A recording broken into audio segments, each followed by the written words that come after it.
my name is Reagan. Welcome to Twisted States Podcast. Thank you for joining us for episode 3 of our first season of Twisted States, where each week we take a look, state by state, at some of America's most nefarious killers, elusive cryptids, and bizarre mysteries. This week we'll be exploring a state that, in my opinion, has some of the most breathtaking scenery, with tons of unusual rock formations and almost alien-looking landscapes. We're gonna go trekking into Mormon country, Utah. Utah is the 45th state to join the Union. That happened in 1896, shortly after the LDS Church finally agreed to change their stance on polygamy. Polygamy was a common and accepted practice in the Mormon culture. And if you don't know, that's like having multiple wives. Once outlawed, any pre-existing polygamous marriages were still considered valid, but no new ones would be considered legal. So as soon as they passed that law banning polygamous marriage, it paved the way for them to actually become part of the U.S. So before European settlers found their way to the area, the territory of modern Utah has been inhabited by various indigenous groups for thousands of years, including the ancient Puebloans, the Navajo, and the Ute. There are even rumors that Montezuma's gold is hidden somewhere in this state. Utah is home to one of the world's oldest and largest living organisms, Pando. Pando the quaking giant is what looks like a beautiful forest with about 47,000 aspen trees. In actuality, it is a genetically identical outgrowth of a single root from a male tree. Originally discovered in 1976 by Jerry Kemperman and Burton Barrow, Pando spans 108 acres in the Fish Lake National Forest in Utah and weighs about 6,600 tons. There's a bit of a debate about the actual age of Pando, since the oldest living offshoots are around 130 years old, but it is believed to be anywhere from 10,000 to 1 million years old, depending on who you ask. Either way, this giant organism continues to clone itself by sprouting new offshoots regularly. Sadly, though, Pando is in a bit of trouble. It seems that with less natural predators, mule deer have become a nuisance. They no longer have, wolves and things to keep their numbers down. So they tend to come up and just really mow down all of the fresh growth. They're also like cows that sometimes venture into the high ground, and the cattle will trample down the undergrowth and graze on a lot of it as well. And all this is happening faster than Pando can grow, so it might actually have a pretty detrimental effect on the survival of this majestic organism. But hopefully there will be some kind of solution worked out. So, Pando. It's pretty awesome. You think about it. 47,000 trees, but they're all the same tree. Interesting. Anyway, so not at risk of being endangered is our next topic, Isabella, aka the Bear Lake Monster. Isabella was actually a name given to the Bear Lake Monster by a 9-year-old child in a contest looking for a name for the Bear Lake Monster. So basically, this is like the US equivalent to the Loch Ness Monster. I mean, I'm sure there's other lake monsters in the US, but this is I don't know, it's kind of cute, and the way it's described fits a lot of that. In 1868, an article in the Deseret News announced that, and I quote, "The Indians have a tradition concerning a strange, serpent-like creature inhabiting the waters of Bear Lake. Now it seems this water devil, as the Indians called it, has again made an appearance. A number of our white settlers declare they have seen it with their own eyes. This Bear Lake Monster, they now call it, is causing a great deal of excitement up here." And then the author, Joseph C. Rich, went on to relate several sightings of the creature in recent times. The article created a stir in Salt Lake City, and within a month, a news staff member quizzed many Bear Lake people and found hardly a person who doubted it. Later, Joseph C. Rich recanted his tales, but lore of this beast long predated his accounts, and many of the locals had already fully embraced the existence of a Bear Lake monster. Isabella is now just widely accepted as a local legend and has even become somewhat of a celebrity, with tourists traveling to the area in hopes of spotting the Bear Lake monster. Okay, so we've taken a look at Pando, the trembling giant with his wide expanse of existence, and the enduring legend of the Bear Lake monster. Now let's dive into something a bit darker. Let's take a look at a location that was the location of one of the U.S. government's most extensive paranormal research ventures. Skinwalker Ranch, also known as Sherman Ranch or UFO Ranch, is a large property near the small town of Ballard, Utah. This ranch is almost 500 acres in size, and it borders the Ute Indian Reservation. The Utes will not enter the area known as Skinwalker Ranch because they believe it is fertile territory for skinwalkers. The Utes take this very seriously. They think the skinwalkers are powerful spirits that are here because of a curse that was put on them generations ago by the Navajo. And the center of the whole legend is this ranch.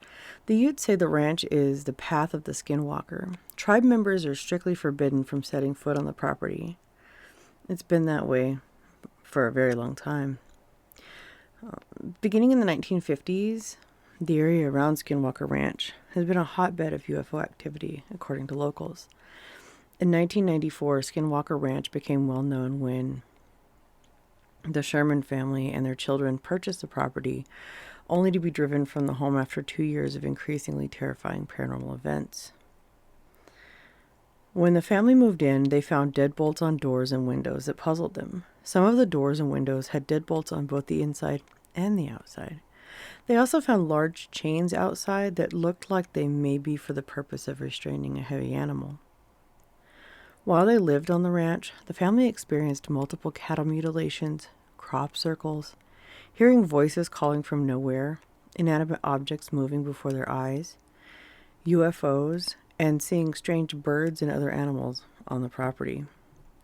One instance that's a very commonly referenced instance is the family saw a wolf attacking one of their cattle. The wolf came up and was trying to pull one of the cattle basically like through the fencing, and they shot the wolf multiple times with a handgun, and it did not react to the gunshots at all and appeared unharmed while it continued to attack the cattle. Eventually, after being shot 6 times, it ran off and vanished, and they were unable to track it down. In another instance, the family saw their field lit up as if by football stadium lights. They saw a UFO larger than 2 football fields and apparent alien figures over 7 feet tall. In 2 years, the family lost about 20% of their herd to cattle mutilation, and in 1996, the family vacated their home. They were just done. So later on in 1996, billionaire Robert Bigelow, he actually owns like Budget Suites, bought the ranch for $200,000 and made it the home of a paranormal research group, the National Institute for the Discovery of Science, which operated until 2004. The organization was later replaced by the Bigelow Aerospace Advanced Space Studies. From 2008 to 2013, Sherman Ranch, aka Skinwalker Ranch, was the subject of a Pentagon Black Budget program, the Advanced Aviation Threat Identification Program. They began investigating UFOs. The program had a $22 million budget, and Robert Bigelow received much of that money. Bigelow's findings were that the UFOs seen in the area were not consistent with current military aircrafts. In 2013, the film Skinwalker Ranch was made, loosely based on accounts of activities at Utah's actual Skinwalker Ranch. In 2016, Skinwalker Ranch was sold for $4.5 million to Brandon Fugel's company, Adamantium Holdings.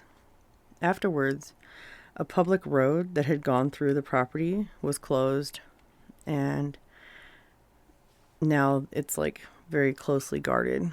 Several different paranormal investigation shows have covered Skinwalker Ranch, And even Post Malone has taken an interest touring the ranch in early 2021. So it's very interesting. I've watched, there are several shows. I'm actually going to go through like a list of those that have covered these. And of course, there's some that kind of take a more serious approach in looking at what's going on there at Skinwalker Ranch. And then there's some that are just kind of cheeky and silly, So it's a little irritating because on one hand, like some of the things when you dig around that have happened out there are very interesting. And I mean, there has to be kind of something going on, obviously. Well, you would assume with the government sinking so much money into studying the area and things going on there. I do know that the area there was along the path of a lot of the fallout of the nuclear testing that was going on, in the above ground testing that was going on here in Nevada for quite some time up at the test site. So that definitely would have like some sort of effect. I know that they have reported everything from like microwaves that are like almost at a dangerous level to humans, and radiation levels that are exceedingly high, and just a lot of like interference and strange phenomena. And there's a lot of people that are very eerie about, like, very like superstitious about the fear of taking something with you when you leave Skinwalker Ranch. So it's been rumored that things attach themselves to you, or energy attaches itself to you, and it can affect you after visiting the ranch. So it's truly fascinating, and there's a lot of unanswered questions there. So definitely a mystery. So I was going through the list here, and there was, in 2009, Lost Tapes. There was a fictional portrayal of the ranch featured in an encounter with a skinwalker and the protagonists in Lost Tapes. So that one's like totally fictional, but just loosely based. Joe Rogan Questions Everything in 2013. Episode 5 features Skinwalker Ranch. And then, of course, there was a 2013 film loosely based on folklore surrounding the ranch. There was also, in 2018, Hunt for the Skinwalker, which is a documentary following the history of acclaimed phenomena at the ranch, including testimony from locals and friends of the Shermans. Portals to Hell did an episode there in 2019. The Strawberry River Inn was featured in the episode, and it's situated like right next to the ranch, not far from it. And it's claimed to experience a lot of the same paranormal phenomena as Skinwalker Ranch. In 2020, Project Blue Book featured Skinwalker Ranch in Season 2, Episode 7, including elements of various claims, such as mysterious wolves and moving objects. And then Ancient Aliens mentions Skinwalker Ranch in connection with claims of shape-shifting beings and ancient astronaut theories.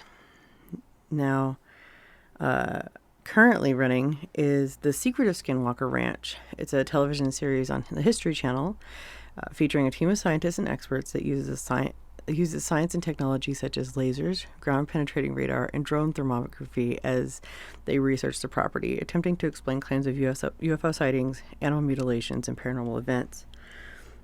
Season 1 is like 8 episodes, and then they just got renewed for Season 2. So there will be some more of that. Now, okay, so not to completely like be skeptical, even though I will honestly say I am a diehard skeptic. Like I don't know. And I've seen things and experienced things that I truly can't like explain, but I still like have to question everything, like just to the point of almost hurting myself to deny, like, my brain cramps. I just watched some of the Secret of Skinwalker Ranch, and I mean, I won't knock it. Like, I get what they're doing. It's fine, but just like some of it's kind of frustrating to watch. Like some of the stuff that they do and some of the methods that they use to like test things and do things. But I found with the History Channel, like, please don't at me, okay? I'm not trying to like be a jerk about it, but I used to watch a lot of History Channel, like back in the day. It was one of my favorite things to watch. But I'm not even sure what year was that. The mermaid thing. Let's see if I can find it. Like, all this time they were doing so well, and it was like it was what I considered somewhat of a reputable, like, means of getting some information. It was something that I like. My kids would watch a lot of History Channel, like my mom, everybody, really, like, it was I considered their programming like educational. You know what I mean? It was entertaining and there was educational value to it, and then some of the stuff, like they would talk about like mysteries and stuff and things and whatever. And there was a little bit of woo stuff there, but it was done tastefully, and it wasn't like forcing anything on you or giving you any kind of really crazy information for the most part. Not to say that there wasn't some stuff that was kind of questionable, but for overall, you know what I mean? Like, it was within reason, right? And then Mermaids, The Body Found, came out, and it was styled as a documentary. It aired originally on, it aired in May of 2012 on Animal Planet, and then in June on Discovery Channel. And like, it shares like okay, the whole premise behind the show was basically like it was like Mermaids, The New Evidence, which was the sequel to Mermaids, The Body Found, and they're docufiction. They're like mockumentaries, basically. Like, they're not done.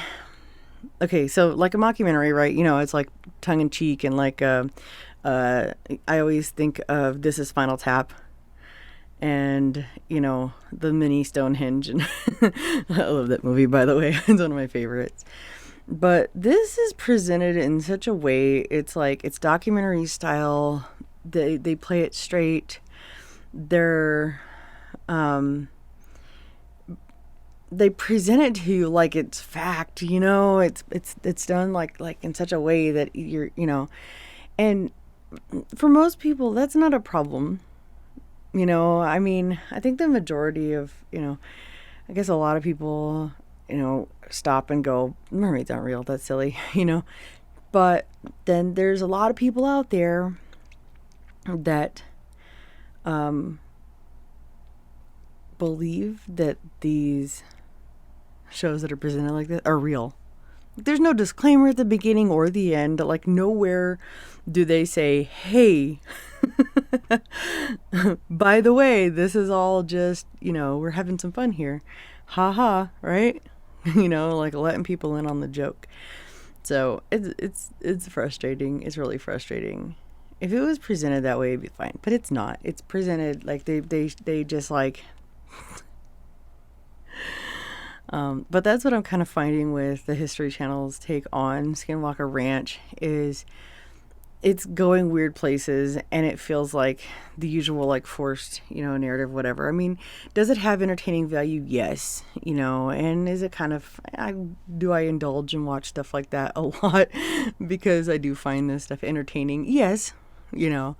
I won't knock it like to a certain degree. It's like it is what it is. I watch a lot of Bigfoot documentaries because I like that too. Okay, like I don't have a problem for the most part with stuff like that. But I find it like I laugh a lot. I chuckle.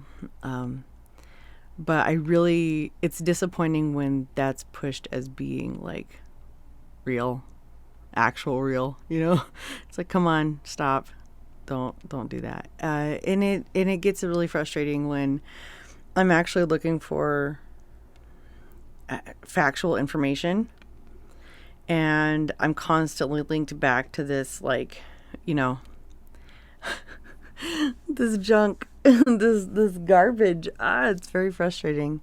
And the internet is a very rough place to try to find actual facts that aren't like highly biased or muddied with a bunch of, this. Fiction runs rampant on the internet. Imagine that. What? People just say things and there's no truth behind it and they don't care and they just put it out there, and then, you just have to hope that you have enough sense to figure out what's real and what's not. Yeah, woo! Yeah, so instead of having large quantities of information at our fingertips, we have large quantities of misinformation at our fingertips, and we have to dig. We have to really dig to try to find out what's real and what's not. So anyway, I've ranted about that quite a bit. My apologies, but yeah, so I implore you to go and seek more information yourself about these topics that I've spoken of, because there's a lot of really interesting things out there. If you hop on over to twistedstates.com, you can check out, I'll have all the links for all of my sources for this episode, as well as, some other goodies and Twisted States related things, as well as my other episodes, of course. And also, Twisted States is on Instagram and YouTube. I tend to upload Wednesday nights kind of late for as far as the podcast goes on Buzzsprout, and it's available everywhere podcasts are available. And then generally I have it up on YouTube by Friday. And like I said, we do have an Instagram and a Facebook page, and I do have a Patreon that is attached, that is included on my website. So if you like what you hear, you want to hear some more, please check out the things, click the links, do all the things, and be sure to, spread the word. And hopefully I'll get a little better at this as time goes by. I'm really enjoying, though. I really am. And I'm really enjoying the research and remembering how to research without getting myself down ridiculous rabbit holes, because I'm notorious for that. So like once I get off of here after recording this, I'll be going and digging some more and reading some more about, Skinwalker Ranch and all that fun stuff, and see if I can find some factual information somewhere in all of the sensationalized things, because I know it's out there somewhere, right? It's gotta be. Anyway, thank you for joining me, and I will see you next time. Once again, be sure to look out for Twisted States podcast every Wednesday. And next week we are going to be taking a look at the grand state of California as we continue to explore all 50 states, all 50 of the US's twisted states. And I will see you next time. Bye.